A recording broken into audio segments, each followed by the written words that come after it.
Alright everyone, and welcome to the Don's channel. I am the Donfather. I'm now going to be reviewing the week's footy there from Thursday all the way through till the last game on Saturday.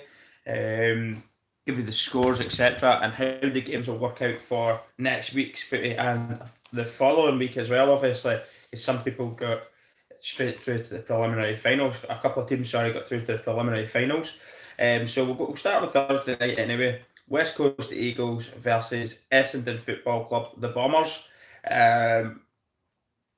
The West Coast Eagles were at the Optus Stadium. Of course, going into this, I predicted the Bombers would lose, and that's exactly what happened. West Coast Eagles just flexed their muscles, they showed their class throughout. I thought they really were a class above Essendon. Couple of points to note, obviously. Nick Naitanui getting his dreadlocks pulled, and he just throat gripped the boy and slam dunked him into the fence. Choke slam, boom, see you later. So that was quite funny. But the game finished 116-61, and the West Coast Eagles got the job done pretty comfortably for them indeed. There was a couple of good goals actually from Anthony McDonald, Tipping Whitty. He scored you would have been happy with them if he was on the winning side. Everybody would have been talking about how great they were, but they were two very, very good goals. In fact, hello Dylan. Hi mate. How are you? Are you alright? So as I say, if he had been on the winning side, everybody would have been talking about how good these goals were. But he ended up on the losing side. But two fantastic goals, but it wasn't enough to inspire a victory out at the Optus Stadium. You're in Edinburgh, mate. Enjoy, son. Enjoy. Happy days. So on a Friday then, this one was a little bit closer. Geelong versus Collingwood at the MCG. I called a Collingwood win just based on the fact that Geelong's form had been all over the place this last while. Collingwood have a little bit more momentum going into it, although sitting out for a week's not ideal for momentum, is it? When you're not playing, yeah, that's right. And when you've not been playing for a week, it's not good if you're off the back of a defeat, or if you've just won. That week out is not good. Yes, it might be valuable in terms of getting players that have got a little couple of knocks and niggles back to fitness, feeling fresh again, things like that there. But I don't buy that any player who's on a winning run wants to miss out the next week. They just want to keep the games coming thick and fast. But it didn't actually bother Collingwood. I thought they were in control from the off, to the truth. Geelong did mount a little bit of a fight back near the end of the game, but it wasn't enough. A couple of misses right at the end. If they had scored the goals, they could have won this game, but they've missed it. And the rest is history. So 51-61 in favour of Collingwood. They did deserve the win, if we're being brutally honest here. So that puts them straight through to the preliminary final, and Geelong will have to play next week. They will be playing West Coast Eagles, and that will be at the MCG. So neither of them are at home. Of course, Geelong did play there just at the weekend against Collingwood, so they all should be pretty familiar with the surroundings of the MCG anyway. It's all to play for. A place in the preliminary final is to play for, so there's a lot at stake. Geelong West Coast Eagles in that one on Friday the 13th of September at the MCG. Okay, so on to the next one, the one that absolutely devastated me. Absolutely devastated me at the weekend. The Giants versus the Western Bulldogs. I did call the Western Bulldogs victory. It was at the Giants Stadium. I had predicted this one based on the fact that the team finishing in the ladder strongest was the Bulldogs, and after absolutely smashing the GWS Giants a few weeks ago, I did not see this one coming. 113-55. The Giants were absolutely outstanding. If I'm being brutally honest, from start to finish, they were the better team. there was a moment I think I said at maybe the last 10 minutes of the second quarter where you actually thought, do you know what, Bulldogs are putting a bit of a fight on here. I think they scored about 3 or 4 goals off memory. In fact, I'll be able to tell you now. They got 3 goals. McLean, Naughton, and English. They all stepped up, and that was Himmelberg got one just before the end, which kept the Giants within 10 points at the half time of the Bulldogs, but it wasn't enough. Third quarter, Giants came out, absolutely smashed them, and the same in the fourth, absolutely smashed the Bulldogs. Only one team turned up, only one team deserved to go through, and that was the Giants. So that's the end of the year now for the Bulldogs, and the Giants will go in to the game. I'll get to it, actually, I'll get to that game next. We were in the Gabba then for the last game on Saturday. Brisbane Lions versus Richmond. Wow, this was incredible. I did predict a Richmond win. I think they're the better footy team. I think that's clear to see now. You know, they played each other last week. It was a tighter game. It was at the MCG. The Lions, they were better. They were better at the MCG. At home, I thought, do you know what? They could actually win this. I didn't think they would. I did, as I say, predict the Richmond win. I feel that they're the classiest team in the whole thing, the way they play. And when they're on their game, they're a hard nut. They are really a hard nut to crack. For me, they're the team to stop now. They really are. It was 65, 112 to Richmond. Dusty got 6 goals in this game. Absolutely incredible performance. But it just looked like anything they tried to do, they managed to do. They just, everything they done, they just got that bit of luck as well as quality. And it was too much for the Lions. It really was. They've nearly beat them by double the Lions scoreline. They huffed and they puffed a little bit, the Lions. It wasn't enough to inspire any form of comeback. And just like the Giants game, I didn't feel really any time the Lions were going to be able to do anything in this. Richmond just dominated, by far the better team, and congratulations to them. So they go straight through to a preliminary final now as well. Their game will be on Friday the 20th of September, and Collingwood's will be on Saturday the 21st of September, just awaiting to see who comes through. Finals week 2. So finals week 2 looks like this. Friday the 13th of September, Geelong versus the West Coast Eagles at the MCG. I won't do my predictions yet. I will leave that till Thursday because it's a Friday game. I'll leave them till Thursday. I've got a rough idea of who I'm picking anyway, but I'll leave that to that video because it's becoming tradition on the channel to do that. And also the Lions versus the Giants on Saturday the 14th of September at the Gabba. So it is a home game for the Lions. It is the Giants. I'm not giving too much away in terms of my prediction, but I think you'll be pretty much confident in who I'll be picking. Not based on the weekend's footy, because one team won there and one team lost. But that means that is irrelevant. That really is irrelevant. There's one team I feel is better than the other here, and I will get to that on Thursday. So as I said, Friday the 21st of September, MCG, Richmond, awaiting the winner of that one. And the Saturday the 21st of September is Collingwood, possibly versus it's the Lions versus the Giants. They're waiting the winner of the Lions versus the Giants, and Richmond are awaiting the winner of Geelong versus West Coast Eagles. So there you have it. That's how that panned out at the weekend, and how the next couple of weeks are going to look. Couple of really, it's going to be Friday's one. Geelong are really struggling. West Coast Eagles looked absolutely phenomenal against us, Essendon. Another team that you can't rule out going all the way and winning this, is it? Really, you know what I mean? And then on to the Saturday, the Lions versus the Giants.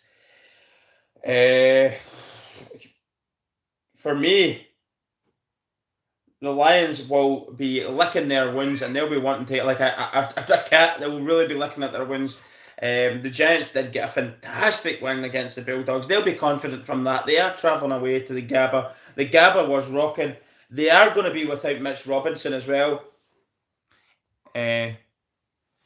Toby Green will not be playing. Yes, he will not be playing in that Giants game. Don't think Mitch Robinson will be playing either. I think he pulled up his hamstring. He's looking doubtful. There was another hamstring injury in Jordan De Goey. He's travelling to Europe apparently to try and recover from that injury. I think he pulled a hamstring as well.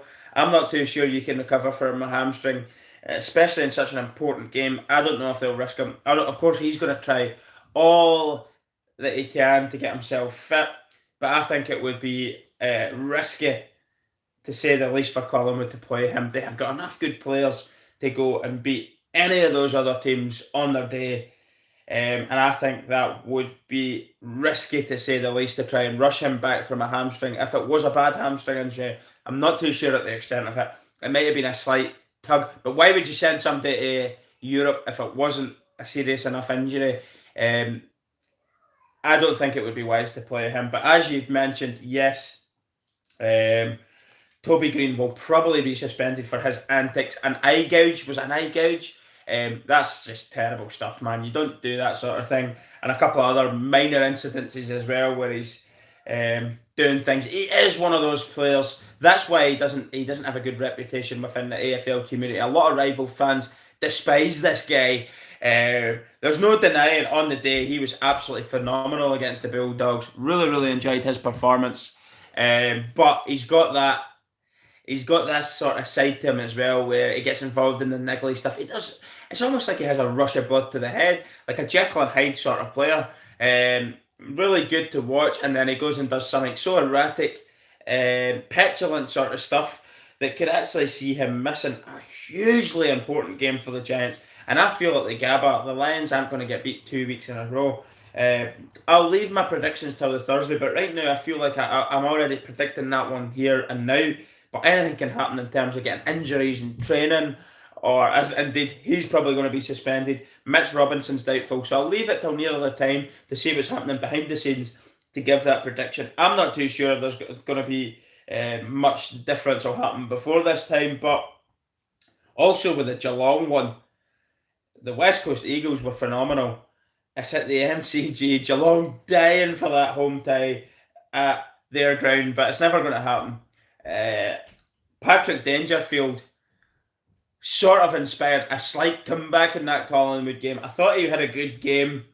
It is going to be an almighty challenge for Geelong there, because West Coast Eagles are absolutely flying high right now, soaring.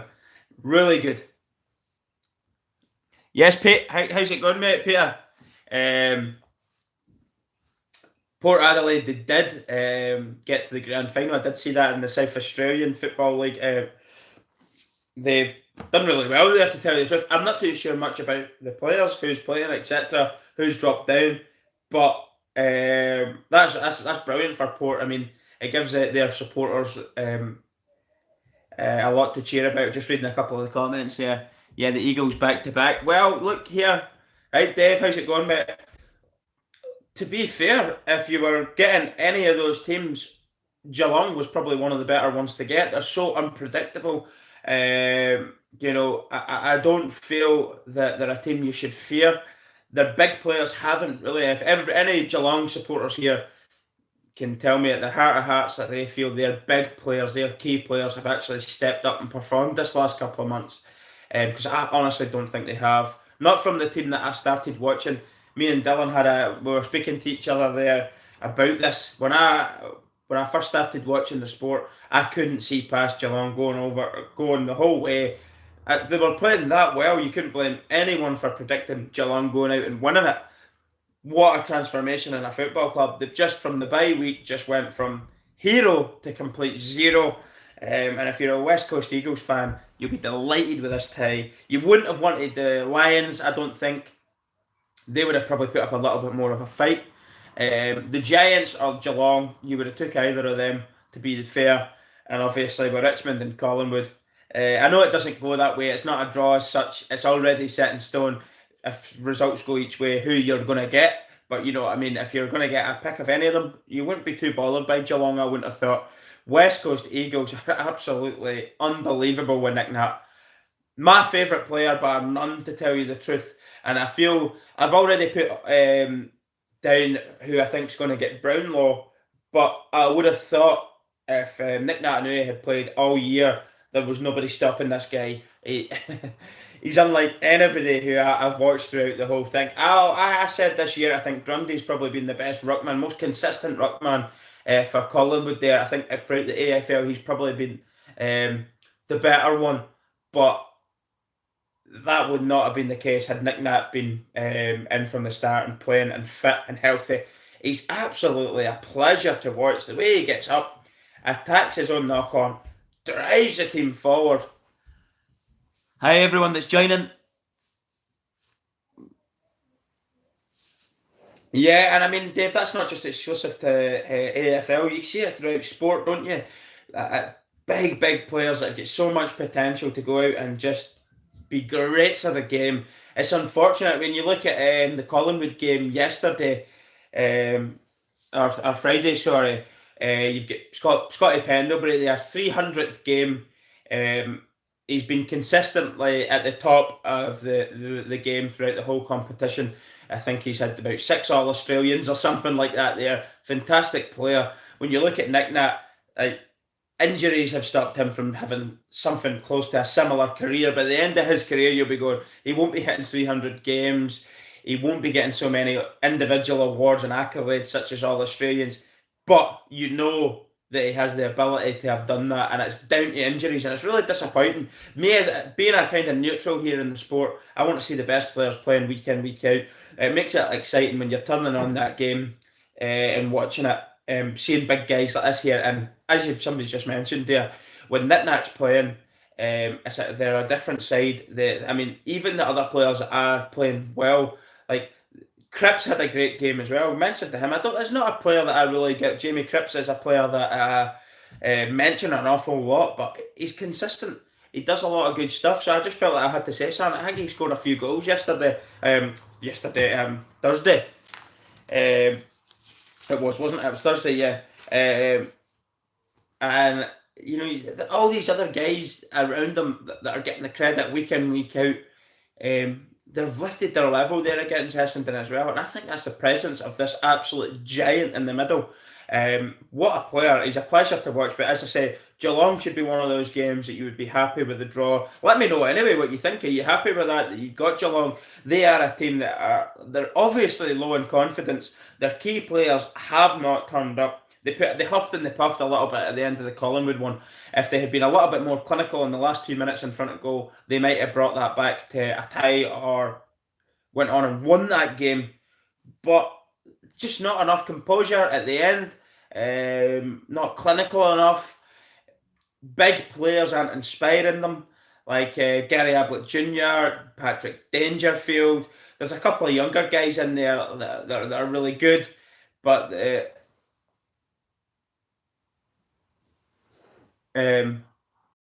that comments just went off the screen, mate. I'll read it when it comes back up.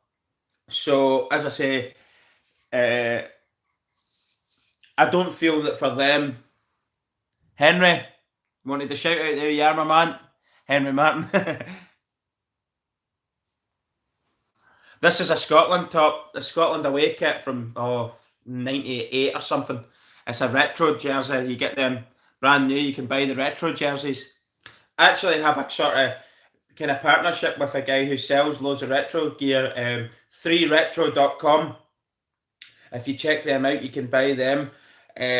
Loads of different club tops. So if you like Manchester United, Arsenal, Leeds, whoever, Rangers, any of the old firm teams, international stuff, you can get them on 3retro.com, and you can use a discount code that I can give you, which is all one word, 3retro 10, which gets you 10% off, and any orders over £50 sterling, you get free delivery. So check it out. Go for Man United. Well, you can get Manchester United retro stuff on 3retro.com, and you get 10% off with 3retro 10 if you use block capitals on the retro. as well. That will get you your discount code. So 3 retro and block capitals and 1010. Aye, so like good week of footy there. A couple of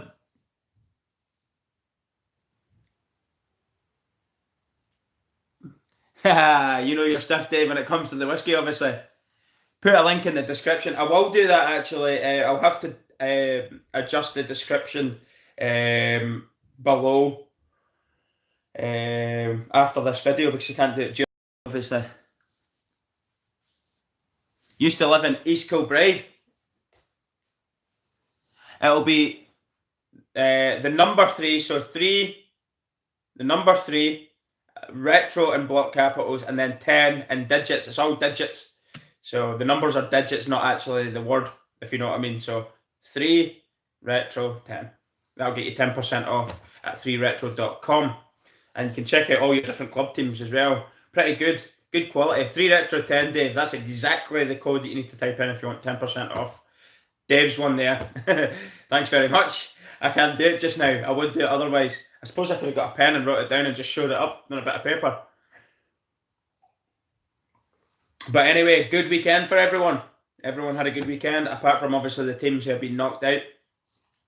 I had been speaking after that Giants Bulldogs game, and that's the closest I've ever felt. And you'll have seen my live video that I did. I had to drop my daughter up to hockey straight after the game, and then come back, and then I did the video reviewing that game, and I'm glad I did because it was I was actually upset about that result. I really wanted the Bulldogs to go through. It was more than a prediction, that one. But as I say, I was getting a wee bit annoyed, and I have been corrected on Instagram and saying I made a few comments yesterday about how the Giants don't have any supporters. Now, they do have 30,000 members or something, so I want to clear this up. Their stadium's about 30-odd thousand. There was only 19,000 in capacity, and visibly on the screen, there was more Bulldogs fans in the ground. I was corrected in this and said there was transport issues, I think, on the rail lines and stuff leading up to the ground, so it wasn't. It was difficult for people to get to the ground. So I stand corrected in saying that their fans aren't very good. I did, however, say that their fans, the ones that did make it, well done to them. Obviously, there's going to be people missing it due to work and family commitments, etc. But being a finals week 1 at your home ground, you would have thought that would have been packed out. That's why it led to my comments and said, really disappointing fan base there. And maybe it was a little bit raw because of the defeat as well. So apologies to Giants fans for that. But as I say, it was quite disappointing, to say the least. If you're a Giants supporter and you're looking around the ground and you've managed to get to the game yourself, and you're looking around the stadium and seeing so many empty seats, particularly in probably one of the biggest games in the club's history, given the fact that they're a new enough side, you know, you would have liked to have seen a full house there, full of mostly Giants supporters, not looking around seeing empty seats and loads of red, white and blue and big sections all around the place. So for Giants fans, I would have been personally disappointed if I was a Giants supporter at the game, but now being corrected and taken into consideration travel problems to get to the game for and around the local area, I can see why that never happened. So apologies for the comments. I still stand by some of the things that I did say, because it is disappointing. It is disappointing. You're talking finals footy now. Like for people watching, maybe like me, further afield, outside of Australia, and even people who are just footy fans in Australia, tuning into that one and seeing so many empty seats and thinking, is this a finals game or not? For that alone, that does deserve a little bit of comment on it. I mean, especially if you're AFL, you've created the GWS, and you've done the Gold Coast Suns. Gold Coast Suns have got no fans, and obviously the Giants have got apparently 30-odd thousand members. So it's not bad actually for a new enough club that they've got so many members. But obviously, being a rugby league sort of area, people take rugby league more seriously, and I think that does kind of harm the footy side. But anyway, if you were an AFL fan, as I say, it's quite disappointing tuning into that nuts. You know, when you look at the Gabba there, the Gabba against Richmond was absolutely packed. I know they're not there at the start of the year, but as they've got came up, as the ladder was progressing towards the end, and you've seen the Lions putting the push on, found themselves in second spot and stuff.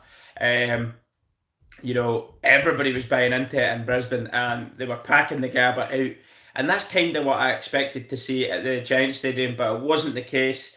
Maybe if they had pulled a Richmond or somebody like that, they would have been packed out. But, I don't know. As a neutral, I just would have liked to have seen a full house, that's all. So, it's coming to the end of the chat anyway. If anybody's got any questions or anything they'd like to ask, or things that they'd like to see me reacting to or something like that there, somebody asked me to do the 2008 Grand Final. I have it downloaded, so I'll hopefully get that done this week. I am going to up the ante. Somebody made a comment on Twitter about why haven't I done a live stream to the games. I was going to leave a live stream for the game to the Grand Final because it's going to be about 3 hours long. Believe me, I did a 3 hour long live stream about a month and a half ago, and it's absolutely draining. Talking for 3 hours, trying to take in stuff, write stuff down, talking to people here, reading what they're saying. It is actually more tiring than you would think. You think he's only sitting there, what's he talking about? But you're actually concentrating at the same time as trying to talk, concentrating on what people are saying. So it's it's an awful lot to take in. But I'll be up and I'll be at it. I'll get the coffee in me for the Grand Final, and I'll definitely do that. So maybe people do want to see me doing more of them. I'm not too sure, but alcohol probably does help. It'll probably just help it fly through. All right, Luke, or anybody else that's joining that's just came. Thanks very much for joining the live stream. So alcohol probably would help. You're probably right there. I might take a few beers for that. I'll make it enjoyable as well.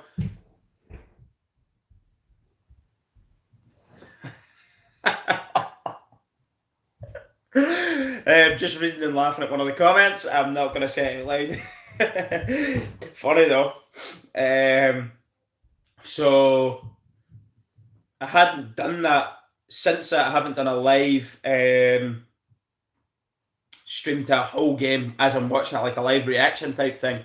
I've only really done my Sunday live reviews. It's becoming a feature. I actually quite enjoy it because it gets to, you're refreshing everything. You have to write everything down. So when it's wrote down, I have it all stored away and I can go back to it then. So it's quite good for me, remembering things. So when you're writing things down, like the form that they're in the last 5 weeks and stuff, it's all down there. I don't need to go online and check it. I've got it all down on paper and I can just grab it from the last week. So it's just a case of adding the win and the loss on, and I can keep up to date with that. And then I've got all the scores there as well. I can always look at the scores. All right, the one by 50 there, they've got beat there, blah de blah. So it really helps me writing it down. And then when I do my live stream on Sunday, it's good to have all the paperwork from the games that I've watched, and then from the next week's games that are going to be coming, and then indeed the games that you've just watched, all the scores, etc., and where they're going to be playing, grounds that they were at, etc., their away form, whatever. I can do all of that, and I don't need to go online to do it because I've been writing it down.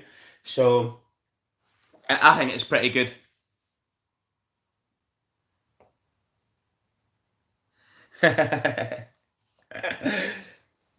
So a bit of banter there between supporters. Collingwood fans get it tight all the time, don't they? They seem to be the brunt of all jokes.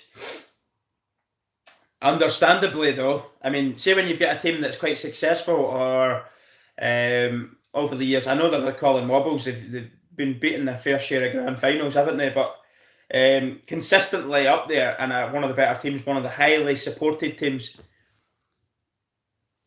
All right, Dylan, I didn't realise you were at work, mate. I'll talk to you again soon, mate. Thanks very much. See you soon, mate. They can handle it, though, and I think that's down to always having a pretty good team, a huge fan base. They don't give a damn. They can kind of laugh it off. If you were the brunt of all jokes and you were like, I don't know, a Melbourne or a Gold Coast Suns, it wouldn't be easy. Although Gold Coast Suns don't have many fans to get upset about it anyway, do they? Suppose Carlton. Carlton have got a big membership and have been very poor considering how big a club they are throughout history. I think they've won the most premierships, haven't they? In history, with the Victorian Football League as well. I think they're top of that, aren't they? So I feel for them, they kind of could be a sleeping giant that could be awoken in the next couple of years with the quality that they possess and their young players. Even the more young to senior players are doing really, really well. And then the couple of players that are linked with them, if they can land them and bring those guys in, then it could be really exciting times ahead for Carlton. Don't know what the comment was there in terms of West Coast Eagles. I'll wait till it pops back up.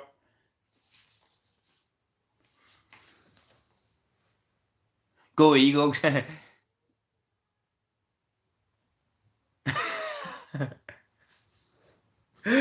SPCA commercial. Alright, Ewan, mate, how's it going? Rangers man. Yeah, I'm going good. So, as I say, no, Carlton, you kind of do feel sorry for them. I don't know if this year I've been willing them to do well, but they've certainly improved under David Teague. They do have a style of footy that seems to be paying off for them now. People are bought into it a little bit. Luke, mate, shout out to Luke. Thanks very much for joining the live stream. Um, and Carlton, they are a team I actually enjoy watching. It's hard to put your finger on. Like, I don't know why they are so bad. It is down to one week they could go and beat a better team and then go and get beat off a team around them. It makes no real sense. It's like they get up for the big games, and then the games where they're playing a team of a similar standard, they take an absolute nosebleed, and they struggle. They need to find next year. They need to find that little bit more momentum, get consistency going, and get it from the start. Find themselves up near the top of the ladder at the start, and then if they do have a patch where they're not as good, they've got those early results to kind of fall back on when they find their form again, and it could see them into the top 8.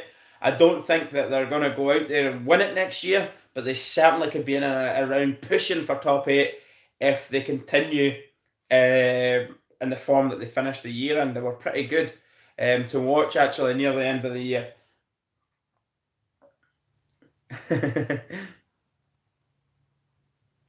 Dave, you're on the wind up, mate, aren't you? You can always rely on you for a good. I bet you a laugh as well. It's good banter.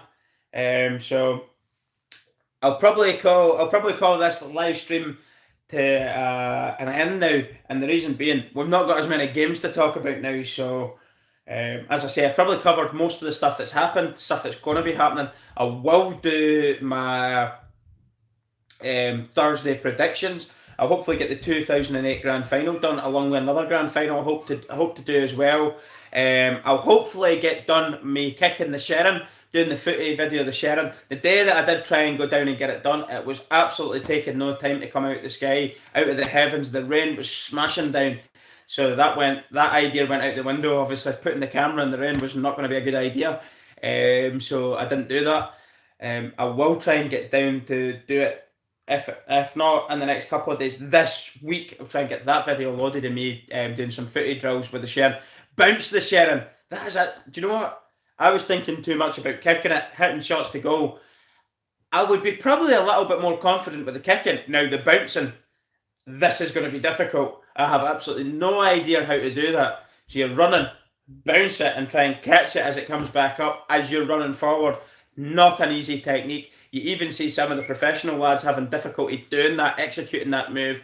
And on a bouncing at a full sprint, I'll be running past the ball, running forward and the ball going behind me and try to grab it again. Not going to be easy. I don't know if I'll be able to do that with the tackling side of things, but certainly I'll give the bouncing thing a go on the sprint with the ball, or my version of a sprint anyway, which might not be too exciting to watch, but anyway, it'll be a good laugh.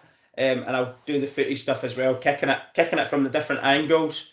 I did see somebody doing a video with the left foot. I'll stick to the right foot first, do a video on the right foot, and then get down another day and try and do it with the left foot. Another time, so you're seeing all the same kicking drills, but with the left foot. I do feel that my left foot's more for just standing on, but I'll give it a go as well because I have seen other people trying it and it is a good laugh watching people who are not professionals trying to kick it with a dumb foot. And just watching the direction the ball goes in. I'd be pretty confident at the straight on shots, but those ones from the angle with the left foot, particularly the ones with the outside of the boot, trying to swerve it inwards, like banana kicking it in, they're going to be tight. From either side, actually, even swerving it in ways with the inside of your foot, it's going to be difficult as well. With the left foot, I can imagine that going completely horribly wrong. But we'll give that a go anyway. So reaction video, a couple of them coming up, obviously, with the grand final. We're doing a lot more. Stop annoying people. Get Boss Baby to tackle you. She probably would. She'd go for the ball and take us out. No. So as I say, that's all the stuff coming up this week then. So thanks very much for everyone who joined the live stream. Greatly appreciate it. I really enjoy the chats as usual. And I'll talk to you all again soon. She would cheat and pick up the ball and throw it at you. She would cheat, she'd run the other way with it. Yeah, probably. As I say, check out all the social media platforms in the description section below. Merchandise, if you're looking merchandise or hoodies or hats, get in touch. You can also leave a comment in the video if you don't have social media, and I can help you out there. Also, Patreon. I've actually got a new patron there who's joined on Silver Package, so that's good to see. Thanks very much if that's any of you that's joined there, the live stream. Patron, basically, if you become a patron, you can do different packages. Gold package, after a couple of 2 or 3 months payments, I could send you a free baseball cap to your address as being a valued member of the channel. So you'll get a free gift if you do the I think it's the gold package there. So check that out also. And just, yeah, thanks very much everyone for joining. Really enjoy the chat, and I'll talk to you again soon. Goodbye.